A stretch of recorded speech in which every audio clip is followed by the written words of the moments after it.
Good morning. Knowledge today topic వచ్చేసి first year intermediate అనమాట. పరమాణు నిర్మాణం atomic structure part 1 video upload చేస్తున్నాను. ఈ కాన్సెప్ట్లో 20వ శతాబ్దంలోని పరిశోధనల ఫలితాలు పరమాణువుని విభజించడానికి వీలవుతుందని వెల్లడించాయి. అంటే అంతకుముందు చేసినటువంటి ఫలితాలు ఈ పరమాణువు నిర్మాణంలో అవి విభజించడానికి వీలవుతుందా లేదా అనే సందిగ్ధంలో ఉన్నాయి. కానీ 20వ శతాబ్దంలో చేసిన పరిశోధనల ఫలితంగా మాత్రం అవి విభజించడానికి వీలవుతుందని వెల్లడించాయి పరిశోధనలు. పరమాణువులోని ఎన్నో మౌలిక కణాలు ఉన్నాయని పరమాణువులోని ఎన్నో మౌలిక కణాలు ఉన్నాయని కనుక్కున్నప్పటికీ ఎలక్ట్రాన్, ప్రోటాన్, న్యూట్రాన్ అతి ముఖ్యమైన మౌలిక కణాలని నిర్ధారించారు.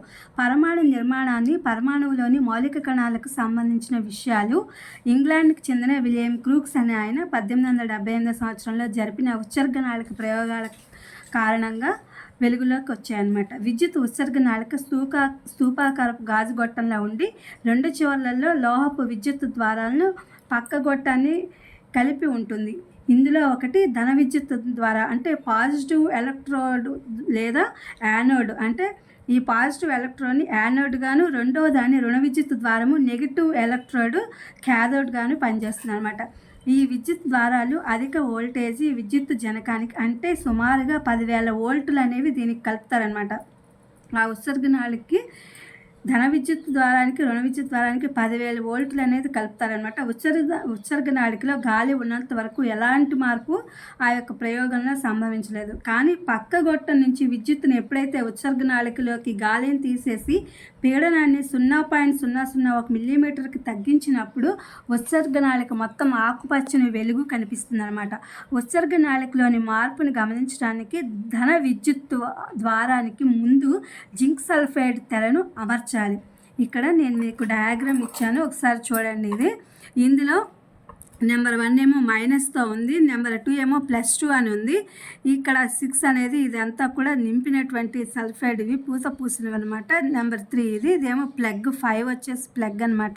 ఇది 4, ఇది ధన ధ్రువము అట్లా ఉందన్నమాట. రుణధ్రువం, ఫస్ట్ది రుణధ్రువము, సెకండ్ ధన ధ్రువము, థర్డ్ ఉత్సర్గనాళిక, 4th అధిక విద్యుత్ ఇచ్చే పరికరం, ఇది అధిక విద్యుత్ ఇచ్చే పరికరం, 5th ఏమో స్విచ్, ఇది తర్వాత 6 ఏమో రుణధ్రువ కిరణాలు అనమాట. ఇది యొక్క డయాగ్రామ్లో ఉన్నది.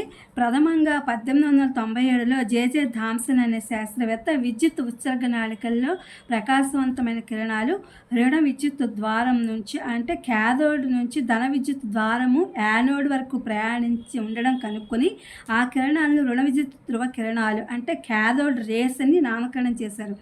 వాటికి థామ్సన్ అనే ఆయన క్యాథోడ్ రేస్ అని అంటే రుణ ధ్రువ కిరణాలు అని చెప్పి ఆయన నామకరణం చేశాడు. ఉత్సర్గనాళికలో ప్రయోగ పరిశీలనల ద్వారా రుణ ధ్రువ కిరణాల ధర్మాలు థామ్సన్ వివరించారనమాట.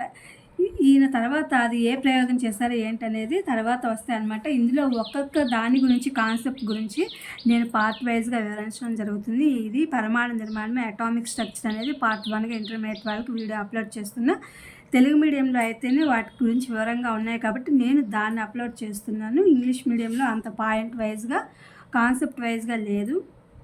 ఓకే, ఇది మీకు అర్థమవుతుందని ఉపయోగించుకుంటాను వీడియో అప్లోడ్ చేస్తున్నా. Please my channel like, share, subscribe and comment. Thank you for watching. Thank you for our support.